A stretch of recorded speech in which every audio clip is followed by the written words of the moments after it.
Welcome back to Intro to Angles. This is the second part. In the first part, we reviewed the different parts of the angles, our sides, our vertex, and the interior.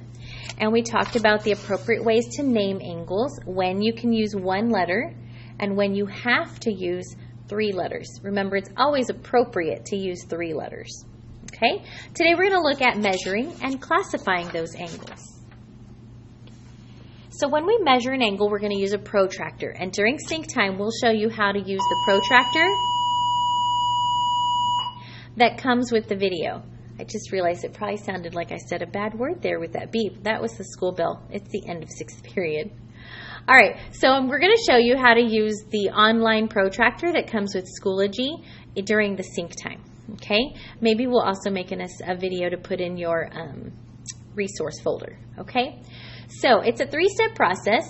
We're first going to place the center of the protractor on the vertex. The center is where the 90 degrees meets the 2 zeros. So I have a 0 here and I have a 0 here. So this segment and where the 90 degrees comes down, this right here, this intersection is the center. So that's what I want to place on the vertex E. Okay? Your second step is to align one of the rays, right? Because I have 2 rays. I have ED and I have EF. Align one of the rays to a 0. So remember, I have 2 zeros to choose from. I have this one on the left and I have the one on the right. The one on the right matches with the numbers that I always think of as the inside numbers, because it's the inside arc of numbers. And then the one on the left corresponds with the numbers that are on the outside arc of numbers. So I think of it as the outside 0. And then I have my inside 0. So when you hear me say, is it on the inside or the outside? I'm saying which set of numbers? Is it the numbers on the inside or the numbers on the outside, right? So if I'm going to line up with EF, I'm going to put that center on the vertex E. And then I'm going to line up my ray so that it goes to the 0. Okay, and my 0 is the 0 that goes with the inside numbers. That's important for step 3.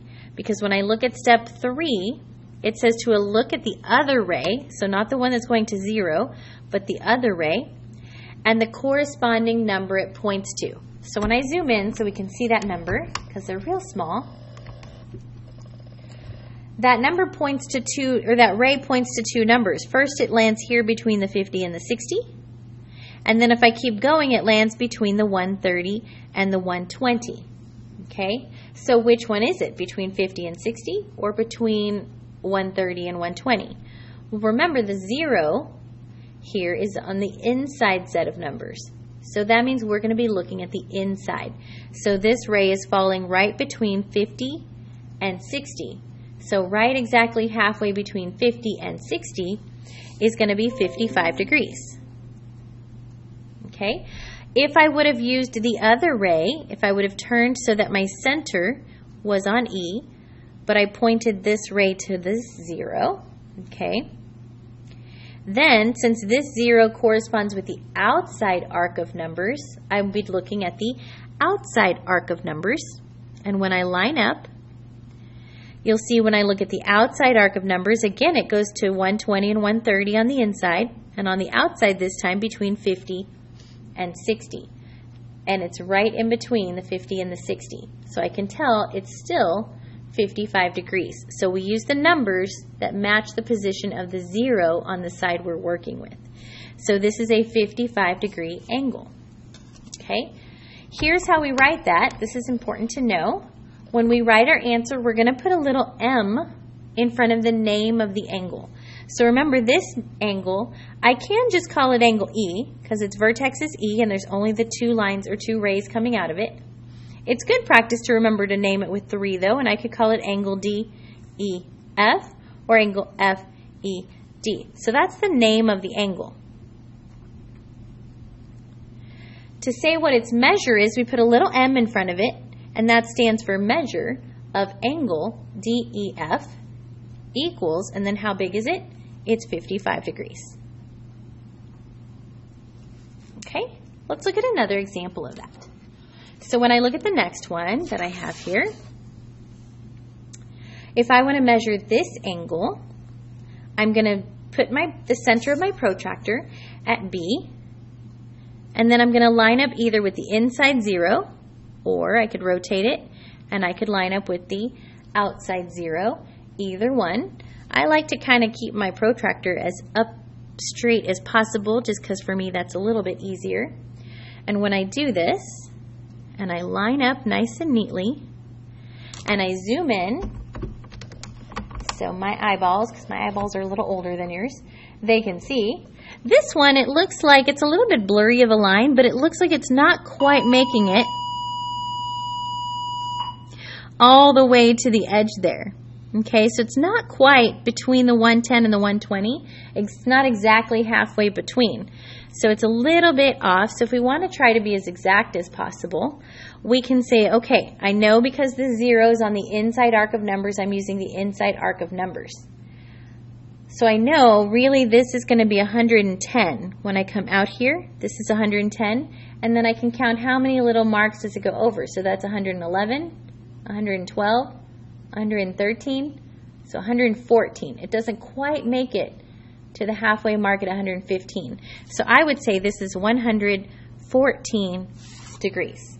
When you graph or when you measure them, I'm going to give you a little bit of grace, a couple degrees either way, because sometimes it is really kind of difficult to tell. Okay? So to write this, again, I'm going to say the measure of angle, and then I need to pick how I want to name it. This one, since there's only the 2 rays, I could call it just angle B, or I could call it A, B, C, or I could call it C, B, A. Either way. The measure of angle CBA is equal to 114 degrees. Okay, let's do some practice on that.